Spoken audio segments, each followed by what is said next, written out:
Hello नमस्कार, welcome to inculcate learning. तो short and crisp तरीके से हम ये जो टॉपिक है हमारा इसको कवर करेंगे आज, हिस्टोरिकल क्रिटिसिज्म का, जो कि दो टाइप का होता है यूजुअली, इंटरनल और external criticism.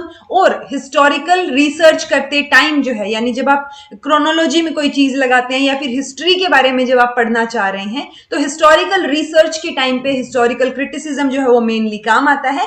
This is presented by मी रवीना। अगर आपको वीडियोस इन्फॉर्मेटिव लग रही हैं तो लाइक शेयर सब्सक्राइब कर दीजिएगा इनकलकेट लर्निंग को। ठीक है जी। हिस्टोरिकल क्रिटिसिज्म होता क्या है? जो हिस्टोरिकल एविडेंसेस होते हैं वो हिस्टोरिकल डाटा से निकल के आते हैं। किस तरीके से निकल के आते हैं? प्रोसेस ऑफ क्रिटिसिज्म के थ्रू। यानी कि जो आप रिसर्च कर रहे हैं, आपने हिस्टोरिकल डाटा पूरा का पूरा पढ़ा, तो उसको आप एविडेंस की तरह यूज कर सकते हैं या नहीं, वो ऑथेंटिक है, जेन्युइन है या ट्रस्ट वर्दी है भी या नहीं। तो वो कैसे पता करते हैं हम? प्रोसेस ऑफ क्रिटिसिज्म के थ्रू।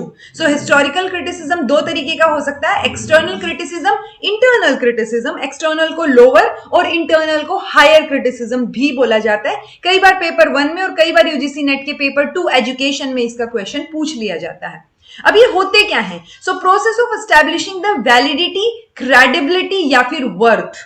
तो जब आपको जो आपका डाटा आपने इकट्ठा किया, हिस्टोरिकल डाटा, उसकी आप वैलिडिटी चेक करते हैं कि एक्चुअल में ये चीज वैलिड है या नहीं है, और वर्थ है या नहीं, इसकी वो क्रेडिबल है या नहीं, मतलब हम इसके ऊपर विश्वास कर भी सकते हैं या नहीं कर सकते, राइट। तो जब आप वैलिडिटी और क्रेडिबिलिटी चेक करते हैं तो उसको हम इंटरनल क्रिटिसिज्म बोलेंगे। लेकिन जब आप जेन्युइननेस और ऑथेंटिसिटी चेक करेंगे, मतलब यू शुड मेक श्योर कि आप वैलिडिटी, क्रेडिबिलिटी, जेन्युइननेस और ऑथेंटिसिटी वर्ड्स को ध्यान में रखें। ठीक है। तो जब आप वैलिडिटी और क्रेडिबिलिटी चेक करेंगे तो आप इंटरनल क्रिटिसिज्म बोलेंगे उसको, जो भी कंटेंट आपने इकट्ठा किया है, डाटा इकट्ठा किया है उसको। अच्छा, और अगर आप जेन्युइननेस और ऑथेंटिसिटी चेक कर रहे हैं तो वो क्या हो जाएगा? External criticism. तो अगर आपको कुछ समझ नहीं आया है तो कमेंट बॉक्स में कमेंट करके पूछ लीजिएगा। This was all about today. Thank you so much for watching. Be happy, keep smiling.